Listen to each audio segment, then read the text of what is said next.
नमस्कार मित्रों, मैं विकास शाक्य एक बार फिर से आप सबका स्वागत करता हूं अपने चैनल पर। और आज हम डिस्कस करेंगे त्रिपुरा रहस्य, इसके चैप्टर नंबर 16 के चौथे भाग को, और ये आखिरी भाग है। इसके बाद अगले वीडियो से चैप्टर नंबर 17 हम शुरू करेंगे। तो ध्यान से सुनिएगा, क्योंकि बहुत ही गूढ़ बातें इनमें कही जा रही हैं जो कि समझने में थोड़ी सी प्रॉब्लम करती हैं और थोड़ा कंफ्यूज करती हैं। किस बात का क्या मतलब है, उसमें थोड़ा सा प्रॉब्लम आती है समझने में। तो आइए देखते हैं चौथा और आखिरी भाग। लेकिन चौथे भाग से पहले मैं आपको पिछले भाग में जो एंड में हमने डिस्कस किया था उसके बारे में कुछ याद दिला देता हूँ। पिछले भाग में एंड में हमने ये डिस्कस किया था कि जो अष्टावक्र जी हैं और जो उनके राजा हैं, राजा जनक, वो दोनों आपस में बातचीत कर रहे हैं। तो अष्टावक्र जी को राजा जनक ये बताते हैं, जब वो ये पूछते हैं, अष्टावक्र जी पूछते हैं कि हम नींद में जब होते हैं, बिल्कुल गहरी नींद में होते हैं, जब हम किसी चीज को नहीं जान पाते, उस समय भी तो हम बिल्कुल निर्विचार की अवस्था में होते हैं, कोई विचार नहीं होते, बिल्कुल शून्य होते हैं। तो उस समय और जो समाधि की स्थिति है, दोनों में क्या अंतर है?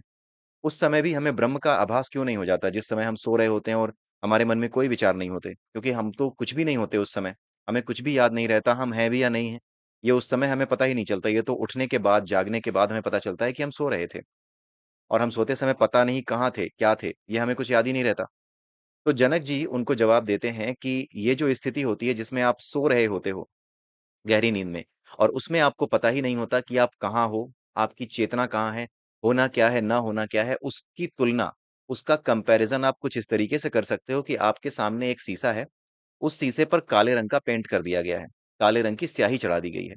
अब उस काले रंग की स्याही और शीशे के बीच में भी कुछ है। वो क्या है? काला रंग। वो काला रंग शीशे पे अपनी परछाई बना रहा है। लेकिन क्योंकि उस काले रंग के अलावा शीशे के पीछे जो कुछ भी है जिसकी परछाई शीशे में बन सकती है, वो सब तो दिख नहीं रहा। और क्योंकि ये काला रंग और शीशे के बीच में कोई दूरी नहीं है, इसलिए काले रंग की बनती हुई परछाई भी नहीं दिख रही। लेकिन वो परछाई है तो सही, बट क्योंकि बीच में कुछ है ही नहीं, तो उसकी परछाई वहां बननी नहीं, और आप भी उस काले रंग की वजह से उस परछाई को, उस काले रंग की परछाई को देख नहीं पा रहे। तो कुछ ऐसी ही स्थिति सोते समय होती है। ये सोते समय की स्थिति है जहां पर हमारी इंद्रियां, हमारे इंद्रिय विषय, हमारा मन, इन सब के ऊपर एक काले रंग की कालिक पुत जाती है। ऐसे समझ जाइए कि हमारा मन, हमारा शरीर, हमारी इंद्रियां, ये सब कुछ जगते समय एक शीशे के सामने होती हैं। और जब हम सो जाते हैं, तो इस शीशे के सामने रहने के बावजूद भी उस शीशे पर क्योंकि एक काले रंग की कालिख पुत जाती है, एक स्याही पुत जाती है, इस वजह से हमारे मन का, हमारी इंद्रियों का, हमारे इंद्रिय विषयों का कोई प्रतिबिंब उस आईने में नहीं बनता, जिसे हम संसार कहते हैं, जिसको हम चेतना कहते हैं, जिसमें हम अनुभव करते हैं। उसमें कोई भी चित्र नहीं बनता, जिस वजह से हम उसको बिल्कुल अनुभव नहीं कर पाते। ठीक है? तो यहाँ पर अष्टावक्र जी को जनक जी ने बताया कि जो सबसे प्रारंभिक अवस्था थी, जो सबसे पहली अवस्था थी, जो इस संसार में प्रकट हुई, वो थी सुषुप्ति की अवस्था, यानी जब हम सो रहे होते हैं। सोना का मतलब क्या? जिस समय हम सोते हैं, उस समय हमें पता ही नहीं होता कि हम कहाँ हैं, हम हैं भी या नहीं हैं, होना क्या है, ना होना क्या है, कुछ भी पता नहीं होता हमें। सबसे पहले संसार में वही अवस्था, वही स्थिति प्रकट हुई, यानी वही स्थिति सबसे पहले इस संसार में आई। ये बात जनक जी अष्टावक्र जी को बता रहे हैं। तो सबसे पहले वही स्थिति हमारे सामने इस संसार में आती है, लेकिन उसके पीछे जब विकल्प शुरू होते हैं, दूसरे ही पल अनेक विकल्पों के सामने आ जाने से, जैसे कि जब हम सो रहे होते हैं, सुषुप्त की अवस्था होती है। संसार जब शुरू हुआ तब भी सुषुप्त की अवस्था में था। हम जब सुषुप्त की अवस्था में होते हैं तब भी कुछ भी हमें महसूस नहीं होता। लेकिन क्योंकि हमारे अंदर मन है, संकल्प हैं, उस मन में संकल्प हैं, यानी कि आप शीशे के पीछे खड़े हो, अभी वो काले या काला पर्दा टंगा हुआ है। जैसे ही वो काला पर्दा हटेगा, संकल्प आपके फिर से प्रकट हो जाएँगे, आपका मन फिर से प्रकट हो जाएगा। कुछ ऐसी ही बात है कि ईश्वरीय संकल्प, वो जो परम ऊर्जा है, जो परम चेतना है, उसका भी एक संकल्प है। इस संसार का निर्माण अगर आप देखें, तो उसी ऊर्जा का एक संकल्प ही तो रहा होगा, उसके बाद ही ये संसार प्रकट हुआ। एक मेटाफोरिक लैंग्वेज है कि वो एनर्जी है, उस एनर्जी का एक संकल्प है। वो संकल्प किस रूप में सामने आया है? पृथ्वी के रूप में, आपके ग्रहों के रूप में, तारों के रूप में, नक्षत्र के रूप में। तो जो कुछ वो ऊर्जा कर सकती थी, वो कर सकने की क्षमता ही तो उस ऊर्जा का संकल्प है। एक तरीके से, एक अलंकारिक भाषा में आप समझ सकते हैं कि कर सकने की क्षमता, किसी भी चीज़ में कुछ भी कर सकने की क्षमता, उसका संकल्प है कि मौका मिलते ही मैं ये कर डालूँगी। जैसे आपके घर में जो बल्ब है, उसमें जलने का संकल्प है। बस उसे मौका मिलना चाहिए कि उसे वो ऊर्जा मिलनी चाहिए, वो शक्ति मिलनी चाहिए जिससे वो बल्ब प्रकाश दे सकता है। वो शक्ति क्या है? वो विद्युत ऊर्जा है। जैसे ही वो शक्ति वो उसे मिलती है, वैसे ही उसका संकल्प पूर्ण हो जाता है, यानी वो जल उठता है। तो कुछ ऐसे समझिए। तो ये पूरा संसार भी जब आया प्रारंभ में, तो वो सुषुप्ति की स्थिति में था। यानी बिल्कुल सपन जैसे हमारे बिना सपनों की नींद की स्थिति होती है, उस स्थिति में ये पूरा संसार था, ठीक है? और उसके पीछे संकल्प भी था। इस संसार के पीछे संकल्प भी था। जब सुषुप्ति की स्थिति में था, उसके पीछे संकल्प था। जैसे जब हम सो रहे होते हैं, तो उसके पीछे भी हमारा एक संकल्प होता है। जब तक वो संकल्प सामने नहीं आता, तब तक हम नहीं जागते। जब समय पूरा हो जाता है, हम अपने आप जाग जाते हैं। संकल्प पीछे से जब जोर मारने लगते हैं, जब हमारा प्राकृतिक रूप से वो समय पूरा हो जाता है, प्रकृति अपना नियम पूरा करती है हमारे शरीर के भीतर। हमारे शरीर के भीतर जब प्रकृति अपना काम पूरा कर लेती है, तो एक समय के बाद क्या होता है, उस संकल्प के पूर्ण होने का समय होता है, उन इंद्रियों के, उन इंद्रिय विषयों के, उन संकल्पों के बाहर आने का समय होता है। और उसी समय हम क्या होते हैं, जाग जाते हैं। ठीक है? तो जैसे ही वो विकल्प सामने आते हैं, वैसे ही यह अवस्था यानी कि सुषुप्ति की अवस्था समाप्त हो जाती है। आगे ये लिखा है कि कुछ विचारकों की दृष्टि में गहरी नींद में अव्यक्त शक्ति ही घनीभूत निर्विकल्पता की वजह से मन उसी में खो जाता है। यानी कि यहाँ पर बता रहे हैं कि कुछ विचारक या कुछ फिलोसफर ऐसे हैं जो ये कहते हैं कि जो गहरी नींद में हम सो रहे होते हैं, तो क्योंकि उस समय सब कुछ अव्यक्त हो जाता है। यानी उनका मानना ये है कि हमारा मन, हमारी इंद्रियां सब कुछ उसी में घुल मिल जाती हैं, उसी में अव्यक्त हो जाती हैं, उसी में जा करके बिल्कुल ऐसे हो जाती हैं, घनीभूत हो जाती हैं। यानी उस कालिक के साथ ही हमारा मन, जैसे जो पर्दे पर कालिक पड़ रही थी, उस पर्दे जो शीशा है उस पर जो कालिक पड़ रही थी, उस कालिक में कुछ और नहीं है, उस कालिक में हमारा मन और हमारी हमारी इंद्रियां, ये सब मिल करके उसी में समा जाती हैं और वही कालिक बन जाती है। यानी वही उस पूरे के पूरे शीशे को दबा देती है। लेकिन आगे वो कहते हैं, किंतु यथार्थ है, लेकिन सच्चाई ये है कि किसी वस्तु को देखते समय भी मन इसी प्रकार खोया रहता है। ये उस स्थिति की बात हो रही है जब हम किसी चीज को देखते हैं और इतनी गहराई से देखते हैं कि उसको देखे जा रहे हैं, कुछ विचार मन में नहीं है, केवल देखे जा रहे हैं। जैसे प्रभु का कोई भक्त होता है, प्रभु का रूप निहार रहा है, अपने भगवान के सामने खड़ा है, कुछ सोच नहीं रहा है, बस उनके रूप को देखे जा रहा है। बिल्कुल ऐसी स्थिति है जब ना कुछ सोच रहा है, ना कुछ उसको करना है, ना कोई संकल्प उठ रहा है, बस देखे जा रहा है। तो जब हम देख रहे होते हैं, तब भी हम अपने आप में खो ही जाते हैं। जैसे हम किसी चीज को देख रहे हों और लगातार उसे देखे जा रहे हों। जैसे जब आदमी नया-नया प्रेम में पड़ता है, तो अगर उसका सब्जेक्ट यानी उसका प्रेमी या उसकी प्रेमिका उसको दिखती है, तो उसके दोस्त अगर उसे आवाज़ लगा रहे हों और ये उसे देखे जा रहा है या देखे जा रही है, तो उस केस में उधर की आवाज़ सुनाई नहीं देती। ये क्या है? खोने की ही स्थिति तो है। तो किसी वस्तु को जब बहुत गौर से देखते हैं, तब भी हम इसी स्थिति में होते हैं, जहाँ पर हमें किसी चीज़ का बोध नहीं होता, विचार शून्यता की स्थिति होती है। तो हमारा मन किसी वस्तु को देखते समय भी इसी प्रकार खोया रहता है। आगे कहते हैं, जनक जी की सुनो ब्राह्मण देवता, अपने अनुभव के आधार पर यह रहस्य बतलाता हूँ, क्योंकि इस रहस्य को सुलझाने में सुधी समीक्षक भी उलझकर बेवकूफ बन जाते हैं। वो ये कह रहे हैं कि बहुत ही टफ रहस्य है, ये बहुत ही टफ कॉन्सेप्ट है। इसलिए मैं अपने अनुभव के आधार पर जो कुछ मैंने समझा है, वो मैं आपको समझाना चाह रहा हूँ। ये अष्टावक्र जी से जनक जी कह रहे हैं। आगे क्या कहते हैं, वो निर्विकल्प समाधि, गाढ़ी नींद और वस्तु दर्शन सघन निर्विकल्पता की दृष्टि से तीनों एक जैसे हैं। यानी कहने का मतलब ये है कि जब आप निर्विकल्प समाधि में होते हो, तीनों ही निर्विकल्प स्टेट हैं, तीनों ही निर्विकल्प हैं, आपके पास कोई विकल्प नहीं है, आपके पास कोई अंतर नहीं है, किसी चीज़, किन्हीं 2 चीज़ों में आप अंतर कर सको, ये कहीं पर भी होता ही नहीं। मतलब समाधि की स्थिति में और गहरी नींद की स्थिति में और बस जब आप किसी वस्तु को बिल्कुल ऐसे देख रहे होते हो, किसी की बात भी सुनाई नहीं दे रही, इन तीनों ही स्थितियों में आप निर्विकल्प होते हो, आप किसी चीज़ से जुड़े या किसी चीज़ से जो है हटे हुए नहीं होते हो। आप बिल्कुल ना हटना होता है, ना जुड़ना होता है, बस आपका देखना होता है। उसी तरीके से गाढ़ी नींद में बस आप पता नहीं कहाँ होते हो। कौन-सी चीज़ है, कोई निर्णय नहीं होता, कोई निश्चय नहीं होता कि ये चीज़ सही है, ये चीज़ गलत है। मतलब 2 चीज़ों में जब आप अंतर कर पाओ, वो अंतर करने की स्थिति तीनों स्थितियों में नहीं होती। ना तो निर्विकल्प समाधि की स्थिति में होती है, ना ही गाढ़ी नींद की स्थिति में और ना ही किसी वस्तु को ध्यान से देखने की स्थिति में। किसी भी स्थिति में ये नहीं होता, यानी तीनों ही स्थितियों में विचार शून्यता होती है। विचार होते ही नहीं, ठीक है? शून्य होते हैं। किंतु सांसारिक लोगों को विमर्श भेद के कारण ही इसका प्रभेद प्रतीत होता है, वस्तुतः इसका भेद स्वतः न होकर अपने प्रभेदक के कारण ही प्रतीत होता है। अब बताया ये जा रहा है कि जो संसारी लोग हैं, ये लोग इसमें भेद क्यों कर पाते हैं? ये भेद इसलिए कर पाते हैं क्योंकि ये भेद उनके मन में है। ये भेद बाहर नहीं है। ये ऊर्जा, ये चेतना अपने आप में कोई भेद नहीं रखती। ये भेद हमारे मन के स्तर पर क्रिएट होता है। भेद स्वतः ना होकर अपने प्रभेदक के कारण ही प्रतीत होता है। यानी कि जो भेद करने वाला है, वो क्यों करने वाला है? क्योंकि वो मन में फँसा हुआ है, मन ने उसे फँसाया हुआ है। इसी कारण वो प्रभेदक है, यानी कि वो भेद करने में सक्षम है, हम और आप। ठीक है? उस स्थिति में क्या होता है कि हम इन चीज़ों को अलग-अलग देख पाते हैं कि समाधि तो हम जानते ही नहीं है। गाढ़ी नींद को हम जागने के बाद बताते हैं कि वो गाढ़ी नींद थी और किसी चीज़ को देखते समय अगर हम खो गए थे, तो अचानक से किसी ने हमें हिलाया-डुलाया, तो हम जान जाते हैं कि अरे! मैं तो खो गया था। वहाँ पर कोई विकल्प नहीं था, बस मैं देखे जा रहा था किसी को। ठीक है? तो तीनों ही स्थितियों में से जो 2 स्थितियाँ हैं, उनमें किसी में भी जो है भेद जो आता है, वो बाद में आता है, लेकिन आता ज़रूर है। लेकिन जो समाधि की स्थिति है ना, उसे हम जानते ही नहीं हैं। समाधि की स्थिति क्या है, उसका अनुभव किए कोई बिना जान ही नहीं सकता और उसे शब्दों में बताया नहीं जा सकता। अगर शब्दों में बताया जा सकता तो उस पर किताबें की किताबें लिखी होती, लेकिन समाधि केवल अनुभव का विषय है और वो आनंद केवल अनुभव का विषय है, उसे आप शब्दों में उतार ही नहीं सकते। वो केवल विशुद्ध भाव है, सर्वोच्च भाव है। सर्वोच्च भाव को व्यक्त करने के लिए कोई भी शब्द अवेलेबल नहीं है। आप कर ही नहीं सकते। इसी वजह से समाधि की बातें, समाधि तक पहुँचाने की बातें होती हैं, लेकिन समाधि की बातें आपको कहीं नहीं मिलेगी।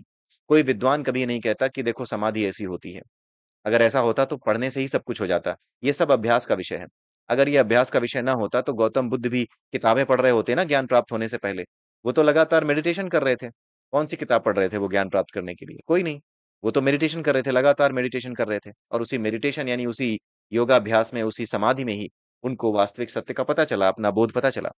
तो असली चीज़ को समझना ज़रूरी है कि ये पढ़ने से चीज़ें नहीं आती, ये चीज़ें आती हैं अनुभव के आधार पर, ये चीज़ें आती हैं खुद अनुभव करने पर और उसके लिए करना पड़ता है अभ्यास, ठीक है? आइए आगे चलते हैं।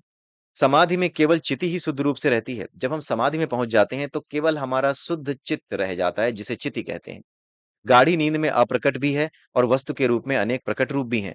अगर हम गढ़ी गाढ़ी नींद में होते हैं तो यही चिति, जब हम गाढ़ी नींद में होते हैं, इसको समझिएगा। समाधि की स्थिति बहुत ऊँची स्थिति है। लेकिन जब हम ये जो चिति है, जो कि समाधि की स्थिति में आती है, तो वो चिति बन जाती है। लेकिन हम उसी चिति से बने होने के बावजूद, जब हम गहरी नींद में सो रहे होते हैं, तो हम देख ही नहीं पाते कि हम सो रहे हैं। होना क्या है, ना होना क्या है, जागना क्या है, ना जागना क्या है, मैं सो रहा हूँ, कोई भी अनुभव नहीं होता। हम गायब होते हैं, बिल्कुल गायब होते हैं। हमें ये भी नहीं पता होता कि हम गायब हैं। जागने के बाद पता चलता है, पता नहीं कहाँ थे, राइट? तो गाढ़ी नींद में यही चिति जो शुद्ध रूप से अपने आप को देख पाती है समाधि की स्थिति में, वही चिति गाढ़ी नींद में अप्रकट है, यानी उसका कोई स्वरूप ही नहीं दिखाई देता। यही चिति जिसने सब कुछ प्रकट किया है, यही चिति यानी यही चेतना, यही परम ऊर्जा जिसने सब कुछ प्रकट किया है, ये गाढ़ी नींद में, गहरी नींद में प्रकट ही नहीं कर पाती अपने आप को। बता ही नहीं पाती, बताती ही नहीं है।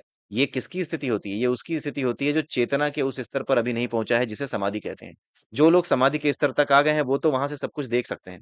फिर तो उन्हें पूरा संसार, पूरी सृष्टि अपने भीतर ही दिखाई पड़ती है। लेकिन जो लोग समाधि की स्थिति तक नहीं पहुँच पाए हैं, अभी योगी नहीं बन पाए हैं, उनके केस में क्या होता है, वो गाढ़ी नींद में जाते हैं, तो उन्हें ये चित्त अप्रकट रूप ही रहती है। यानी इसका जो अप्रकट रूप है, जो कि कुछ भी आभास नहीं करने देता, उस स्थिति में ही रहती है। और वस्तु के रूप में यही चिति अलग-अलग वस्तुओं के रूप में, आपके रूप में, मेरे रूप में, वस्तुओं के रूप में, अलग-अलग रूप में ये प्रकट भी है। इस तरह इस अवस्था में 3 तरह की प्रतीति भी है, यानी जो चिति है वो 3 तरीके से प्रकट भी होती है। शुद्ध चिति के रूप में, जो कि शुद्ध चिति है, जो सब कुछ देख सकती है, अपने आप को सोते हुए, जागते हुए, अपने आप को सपने देखते हुए, यानी अपने ही भीतर आप अपनी गतिविधियों को, अपनी चेतना की सभी गतिविधियों को एक साथ देख सकते हैं, अलग-अलग समयों पर देख सकते हैं, एक साथ उन्हें समझ सकते हैं कि देखो ये चेतना की वो अवस्था है जो सपने देखती है, ये चेतना की वो अवस्था है जो कि सोने का काम करती है, राइट? जिस समय हम सो जाते हैं, राइट? वो स्थिति है। लेकिन अब वो तीनों क्या है? क्योंकि आप देख पा रहे हो तो वो तीनों अंतर दिखाई नहीं देता। वो तीनों एक जैसी दिखती हैं। जैसे जो चीज़ मेरे सपने में हो रही है, अगर वो मेरे सामने भी होने लगे, तो क्या सपने और मेरे जगने में कोई अंतर रह जाएगा? जो कुछ मैंने सपने में देखा, अगर वो जगते समय भी देख लिया, तो सपने और जगने के बीच में भेद कर पाओगे? नहीं कर पाओगे। तो जो समाधि होती है ना, वो सबसे उच्चतम स्थिति होती है। वो अपने भीतर की जो सुषुप्ति की अवस्था होती है, जिसे ब्रह्मलीन अवस्था कहते हैं, वो अपने भीतर जो सपने देखने की अवस्था होती है, जिसे तेजस अवस्था कहते हैं, और वो स्थिति, वो अवस्था जिसमें व्यक्ति जाग रहा होता है, संसार से इंटरैक्ट कर रहा होता है, उस स्थिति को हम क्या कहते हैं? वैश्वानर अवस्था। तो इन तीनों अवस्थाओं में, समाधि की अवस्था में कोई भेद ही नहीं रह जाता, कोई विकल्प नहीं रह जाता। भेद न रह जाना ही विकल्प का न रह जाना है। भेद न रह जाना ही, भेद न कर पाना ही, भेद ना दिखना ही निर्विकल्पता की स्थिति है, बस आप इतना समझ जाइए। भेद न दिखना ही निर्विकल्प होने की स्थिति है, कि कोई भी भेद मुझे दिखाई नहीं देता, सोते हुए भी, जागते हुए भी, अपने भीतर ही अपने को सोते, जागते, सपने देखते, हर तरह की कल्पना करते देखा जा सकता है। जो मैं कल्पना करता हूँ, वो भी तो एक दिन में देखा गया सपना ही है, मैं जाग रहा हूँ, लेकिन अगर अभी मैं कल्पना करूँ कि मैंने उसको पीटा, या उसने मुझे गाली दी, तो ये क्या है? ये मेरी कल्पना ही तो है। बस मैं जाग रहा हूँ। अब क्योंकि अगर मुझे ज़्यादा गुस्सा आ रहा हो, तो उसके बारे में सोचते ही मेरा गुस्सा रियल हो जाएगा। वो सामने नहीं है, फिर भी मैं रियलिटी में उसके साथ इंटरैक्ट कर रहा हूँगा। तो हमारे स्वप्न इसी मजबूत संकल्प से आते हैं। जो संकल्प हम जागते समय नहीं ले पाते, नहीं पूरे कर पाते, वही स्वप्न के समय संकल्प बन करके पूरे होकर के आते हैं, दिखाई देने लगते हैं। अगर जगते समय भी हम संकल्प इतना मजबूत कर लें कि मैं उसको मारूँगा, तो उसी समय हम बैठे-बैठे ही दाँत पीसने लगते हैं। उसी समय ऐसा लगता है कि मैं उसे सचमुच में मार रहा हूँ, मैं उसे पीट रहा हूँ। राइट? या वो मुझे गाली दे रहा है या मैं उसे गाली दे रहा हूँ। ये सब चीज़ें सचमुच में ऐसे बिहेव करते हैं हम जैसे कि सचमुच में अगर वो सामने होता तो बिहेव करते। तो ये है हमारी नज़दीकी सुषुप्ति अवस्था से। अगर हम सपने में, कल्पना में जो चीज़ें देख रहे हैं उसे हम सपना मान लें, ऐसा ही सपना आता है, यही सपना सपने में कन्वर्ट होता है, क्योंकि सपने में देखते समय आपका कोई नियंत्रण नहीं होता सपने पे, इसलिए वो किसी भी रूप में दिखाई देता है। कई बार आप पिट रहे होते हो, कई बार आप पीट रहे होते हो। लेकिन जब आप कल्पना करते हो तो भी वही चीज़ हो रही होती है। आप कल्पनाओं में ही देख रहे होते हो कि मैं उसे पीट रहा हूँ। उसी प्रकार से आपकी कल्पना आपकी वासना के अनुसार आपको सपने दिखाती है। तो जब आप समाधि की स्थिति में होते हो ना, तो उस सपने की स्थिति को एक कल्पना ही समझते हो आप। जैसे जगते समय मैं कल्पना करूँ तो अंतर नहीं कर पा रहा हूँ मैं कि मैं सो रहा हूँ कि जग रहा हूँ, क्योंकि वास्तव में तीनों चेतनाएँ, ये चिति जो है एक ही है, तीनों में फैली हुई है। तुरीयावस्था, आपकी ब्रह्मलीन अवस्था, उसके नीचे फिर आपकी तेजस अवस्था जो सपने की अवस्था है, उसके सबसे नीचे जो जगती हुई अवस्था है, जिसे जागने वाली अवस्था या वैश्वानर अवस्था कहते हैं, ये चारों अवस्थाएँ एक ही रूप में दिखाई देने लगती हैं। यही समाधि की स्थिति है, यानी समाधि संपूर्ण जागरण है, और जो नींद है, सुषुप्ति जो है, वो पूरी तरह से बेहोशी की अवस्था है। जो सुषुप्ति है यानी संपूर्ण नींद कह रहा हूँ, गलत कह रहा हूँ। संपूर्ण रूप से सो जाना, किसी चीज़ का अनुभव ना होना, जिसे सुषुप्ति की अवस्था कहते हैं। सुषुप्ति की अवस्था बेहोशी की अवस्था है, लेकिन जो चिति को जान लेने की अवस्था है या समाधि की अवस्था है, वो संपूर्ण जागृति की अवस्था है। वो ऐसी जागृति की अवस्था है कि तुरीयावस्था, ये मांडुक्य उपनिषद में बताया गया है। आप चाहिए तो आप मेरे दूसरे चैनल पर जाकर के, वहाँ पर जाकर के आप देख सकते हैं मांडुक्य उपनिषद की प्लेलिस्ट, 5 या 6 ही वीडियो हैं, उसमें ज़्यादा नहीं है। आप उसको जाकर के देखेंगे तो आपको ये चेतना के स्तर बड़े अच्छे समझ में आएँगे।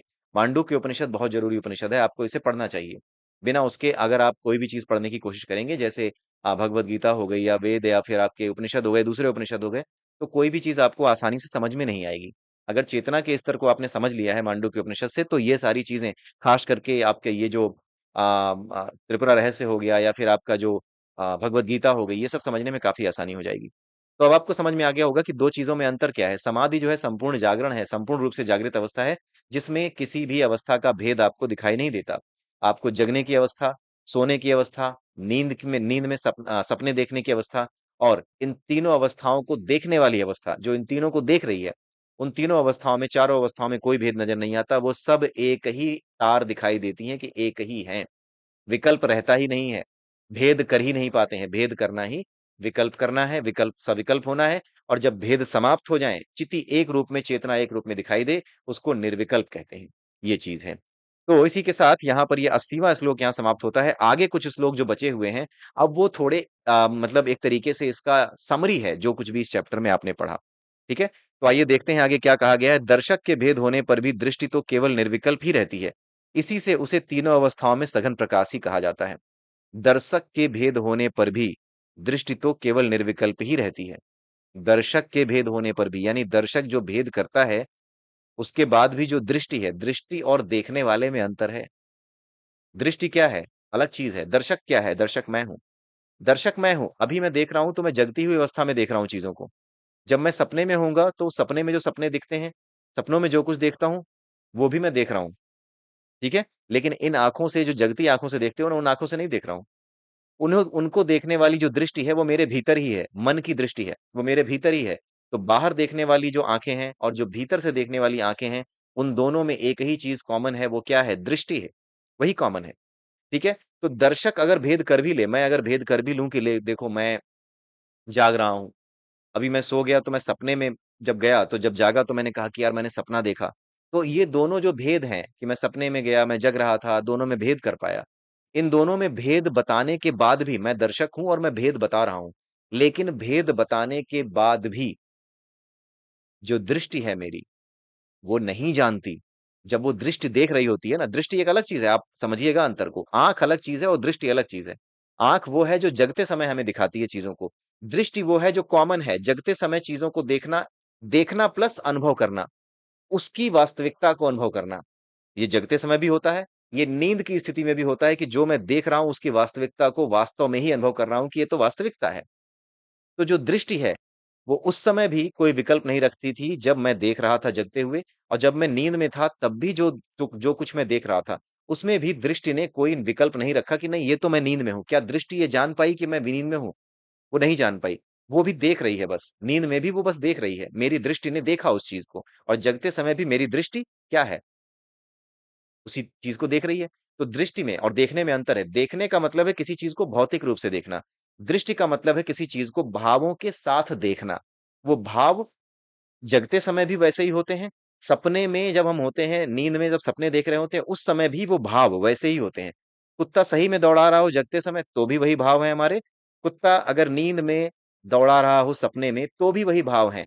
तो वो जो भाव और देखना, ये दोनों मिलकर के जो दृष्टि बनाती है, वो दृष्टि ना तो इस समय अंतर कर पाती है, ना सपने में होते हैं तब अंतर कर पाती है। यानी दृष्टि इस स्थिति में और उस स्थिति में अंतर नहीं कर पाती, यानी दृष्टि सदैव ही निर्विकल्प रहती है। यही बात यहाँ समझाई गई है। बड़े ध्यान से सुनिएगा, अगर आपको दोबारा रिपीट करके देखना है तो देख लीजिएगा, क्योंकि इतने ईज़ी ये नहीं है। जितना मुझे समझ में आया है, उतनी अपनी सामर्थ्य के अनुसार मैं आपके साथ शेयर कर रहा हूँ। मैं फिर बता दूँ, मैं कोई गुरु नहीं हूँ।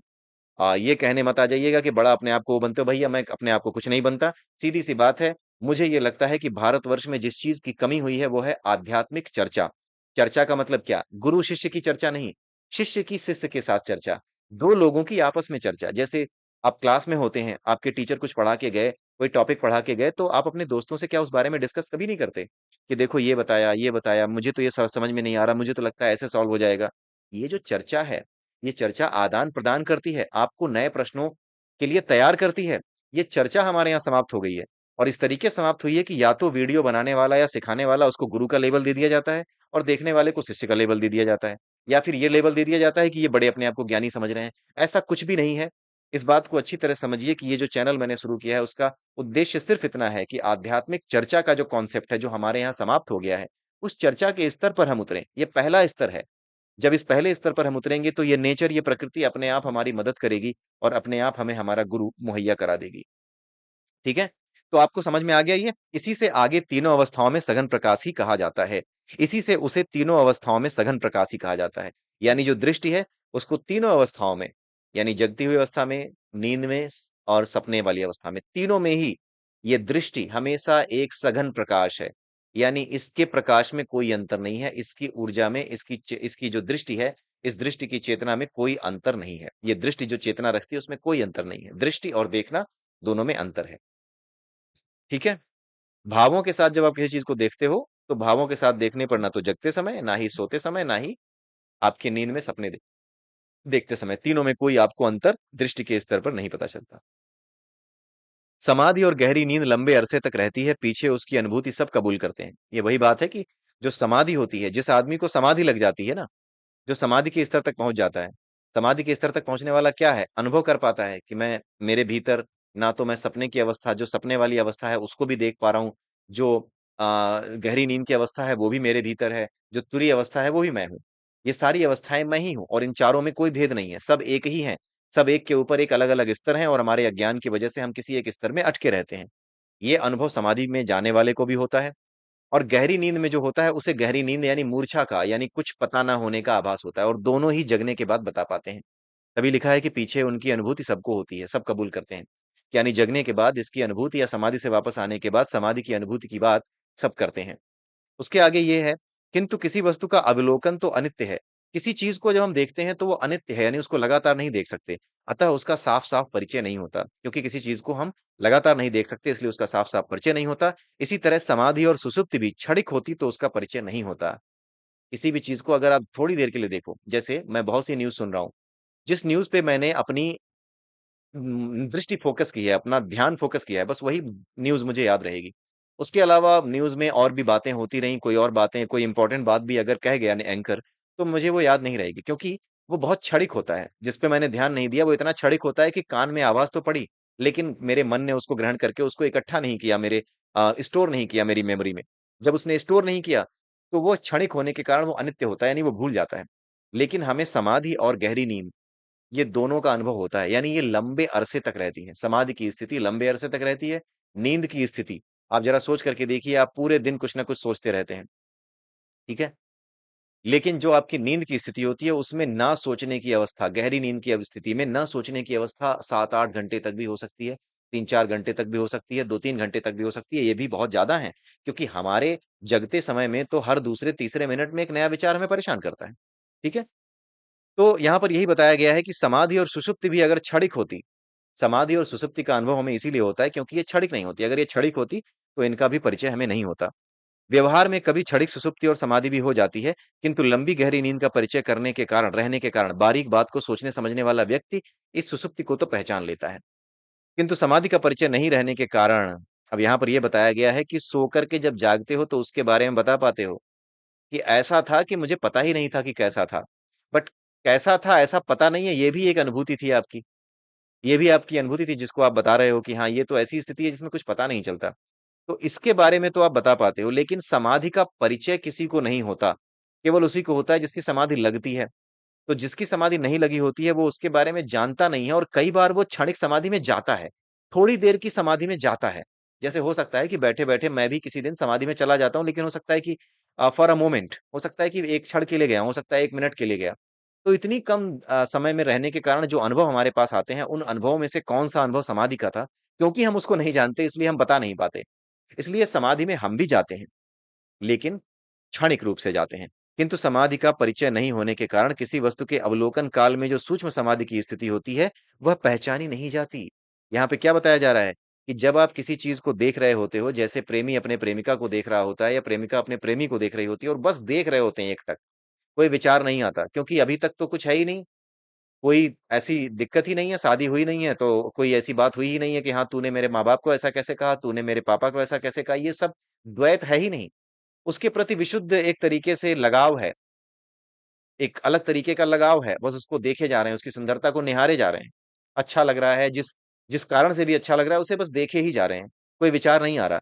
तो ये जो विचार ना आने की स्थिति है, जिसमें आप खो जाते हो, उस खो जाने की स्थिति में भी थोड़ी देर की समाधि लगती है। लेकिन वो जो समाधि होती है, क्योंकि आप उसे जानते नहीं कि उसका अनुभव कैसा होता है, इसलिए आप उसको बता नहीं पाते कि आपकी समाधि लगी थी। कहने का मतलब ये है कि हम सब कभी न कभी सूक्ष्म रूप से समाधि में जाते हैं, लेकिन क्योंकि हमें समाधि का अनुभव नहीं है, किसी गुरु के माध्यम से हमें ये अनुभव नहीं हुआ कि भाई ये जो स्थिति तुमने अनुभव की थी ना, यही समाधि थी, यही समाधि थी।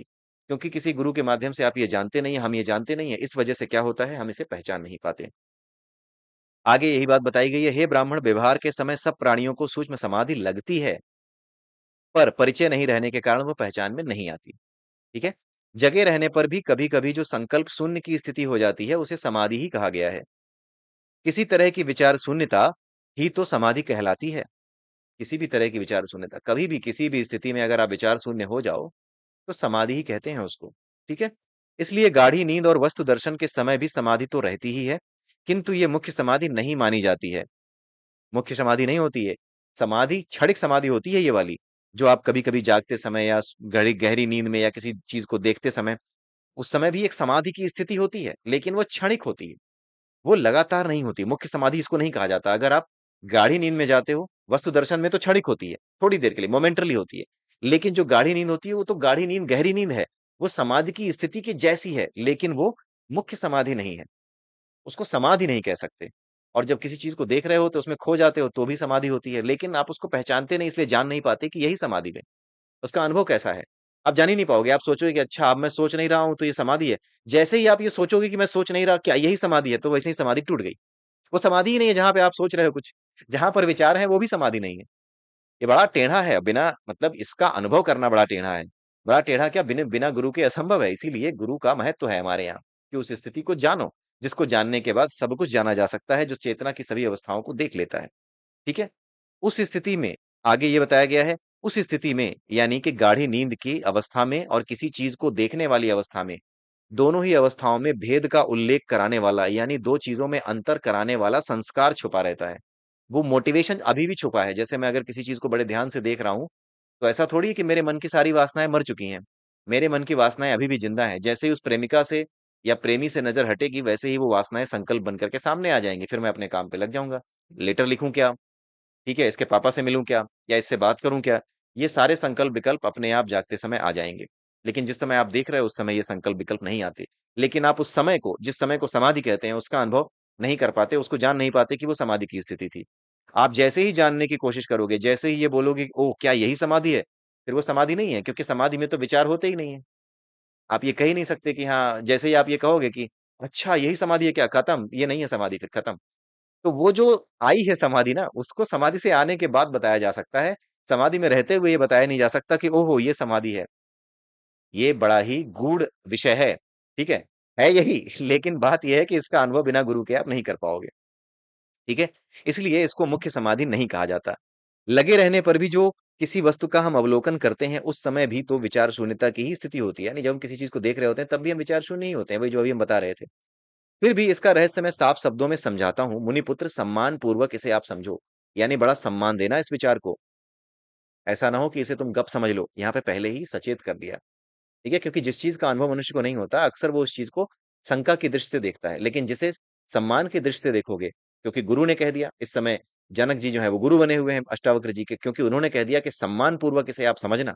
तो क्योंकि ऐसा कह दिया है कि सम्मान पूर्वक इसे समझो, तो इसलिए शंका करने का स्कोप खत्म करा दिया है, क्योंकि गुरु ने बोला है तो शंका करने का स्कोप ही खत्म करा दिया है। तो आगे बताया ये गया है कि सबसे पहले जो पैदा हुआ वह अप्रकट है, वही जो सुसुप्ति की अवस्था है जिसमें नींद में सपने नहीं होते, बिल्कुल नींद होती है गहरी। उसका सामान्य रूप कुछ भी नहीं है, उसका सामान्य रूप कुछ भी नहीं है, यह कुछ भी नहीं है, इसकी प्रतीति अत्यधिक अभाव स्वरूप ही है। बड़ा ही, जो अभी हम समझने की कोशिश कर रहे थे ना, वही बड़ा ही कठिन कॉन्सेप्ट है ये। उसका सामान्य रूप कुछ भी नहीं है, कुछ भी नहीं है। समाधि की स्थिति में भी वही है कि कुछ भी नहीं है, क्योंकि विचार नहीं होते। और सुसुप्ति की अवस्था में भी कुछ नहीं है, लेकिन वो जगने पर बता पाते हो कि कुछ भी नहीं था। लेकिन जो समाधि की स्थिति होती है उसमें जो कुछ भी नहीं है, वो जो अप्रकट है उसकी बात हो रही है, अभी समाधि समाधि की बात नहीं हो रही है। जो अप्रकट है यानी जो गहरी नींद की अवस्था होती है, उस अवस्था का जो अप्रकट अवस्था है वो कुछ भी नहीं वाली अवस्था है। यह प्रतीति अत्यधिक अभाव स्वरूप ही है। यह जो प्रतीति है ये अत्यधिक अभाव स्वरूप, यानी कि हर चीज का अभाव कर देती है, अत्यधिक अभाव कर देती है। एक होता है अभाव, मेरे पास ये नहीं है, मेरे पास गाड़ी नहीं है तो बंगला नहीं है, ये अभाव है। लेकिन अत्यधिक अभाव का मतलब क्या है? विचार भी नहीं है कि बंगला चाहिए कि गाड़ी चाहिए। ये सुसुप्त की अवस्था में भी होता है और समाधि की अवस्था में भी होता है कि सारे विचार गायब होते हैं। लेकिन अभी सुसुप्त की अवस्था की बात हो रही है कि यह प्रतीति अत्यधिक अभाव स्वरूप ही है, कि यह कुछ भी नहीं है। यह अवस्था कौन सी होती है? अत्यधिक अभाव स्वरूप वाली अवस्था होती है सुसुप्त की अवस्था में, अप्रकट अवस्था में। इसे ही गहरी नींद कहा गया है। यह चेतन की जड़ शक्ति है। चेतन की जड़ शक्ति का मतलब वो जो चिति है जिसने सब कुछ प्रकट किया है, उसकी जड़ शक्ति से स्वप्न आते हैं, उसकी जड़ शक्ति से ही स्वप्न आते हैं। उस जड़ शक्ति की वजह से ही आप गहरी नींद में जाते हो। समाधि उस जड़ शक्ति समाधि जो है उस चेतन की जड़ शक्ति नहीं है। उस चेतना के साथ एक होना समाधि है, और उस चेतना की सुषुप्ति अवस्था को अनुभव कर पाना, अप्रकट अवस्था को अनुभव करना, क्या है? जड़ शक्ति है। उसको जड़ शक्ति कहते हैं। ठीक है, सपने में जाना भी जड़ शक्ति है। गहरी नींद में सोना, उसका अनुभव बाद में बताना कि मैं सोया था, पता नहीं कहाँ था, इसको बताना भी जड़ शक्ति है। लेकिन जो समाधि है वो जड़ शक्ति नहीं है। तो जड़ शक्ति जहां पर समाधि नहीं है वहां पर जड़ शक्ति है। सारी चीजें जड़ शक्ति हैं जहां पर समाधि नहीं है। ठीक है, क्योंकि देखने के समय कुछ भी नहीं है, बिल्कुल अभाव की प्रतीति की भूमि है। अतः सुसुप्ति भी जड़ता के ज्ञान के साथ मान्य है। सुसुप्ति ही जड़ता ज्ञान के साथ माने, यानी कि केवल सुसुप्ति की अवस्था, उसको ही जड़ता के साथ जोड़ा जा सकता है, समाधि को जड़ता के साथ नहीं जोड़ा जा सकता। समझाने की कोशिश यहाँ यही की गई है कि सुसुप्ति यानी सोने की अवस्था को ही जड़ता कह सकते हैं, जड़ अवस्था कह सकते हैं। लेकिन समाधि की स्थिति में भी कोई विचार नहीं होते। लेकिन समाधि की स्थिति एक अलग स्थिति होती है जिसमें आप अपने आप को ही, अपनी चारों चेतनाओं को ही देख पाते हो, एक साथ देख पाते हो। कोई भेद नहीं रहता किसी चेतना में, विकल्प नहीं रह जाता, सब आप निर्विकल्प हो जाते हो। जहां भेद है वहीं विकल्प है, भेद को ही विकल्प यहाँ पर बताया गया है, चेतना की अवस्थाओं में भेद को ही विकल्प के रूप में यहाँ पर सामने रखा गया है।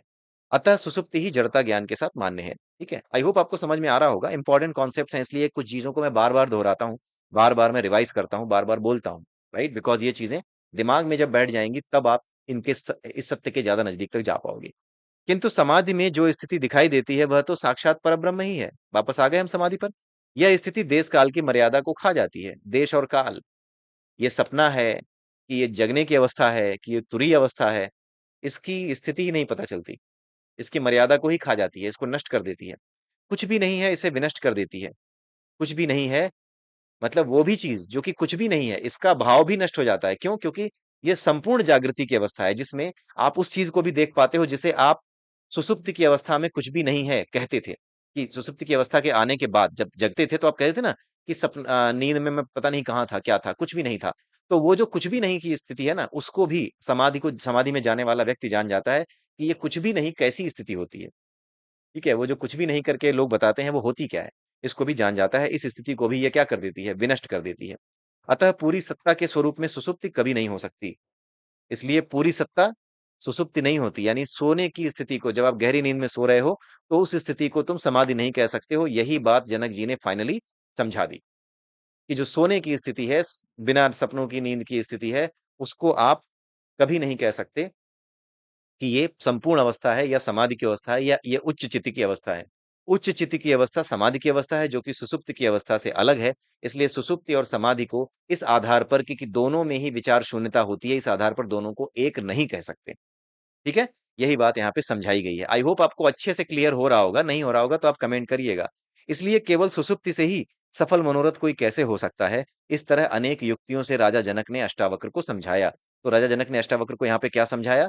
कि सपना सॉरी सुषुप्त की अवस्था यानी कि जो कंप्लीट नींद जो आप ले रहे हो जिसमें कोई सपने नहीं है, उस अवस्था को क्योंकि तुम ये समझ रहे हो कि वहां पर भी विचार शून्यता है, वहां पर भी कोई विचार नहीं और ये सोच रहे हो कि उस स्थिति को भी समाधि की स्थिति समझ करके परब्रह्म को पाया जा सकता है, तो तुम गलत सोच रहे हो। कुल मिलाकर के इस लाइन का आखिरी जो लाइन है, आखिरी जो श्लोक है, इसका यही मतलब है कि तुम जो सोने की अवस्था को तुम जो कह रहे थे कि यहाँ पर भी तो विचार शून्यता होती है, तो क्या यही समाधि के लिए काफ़ी नहीं है?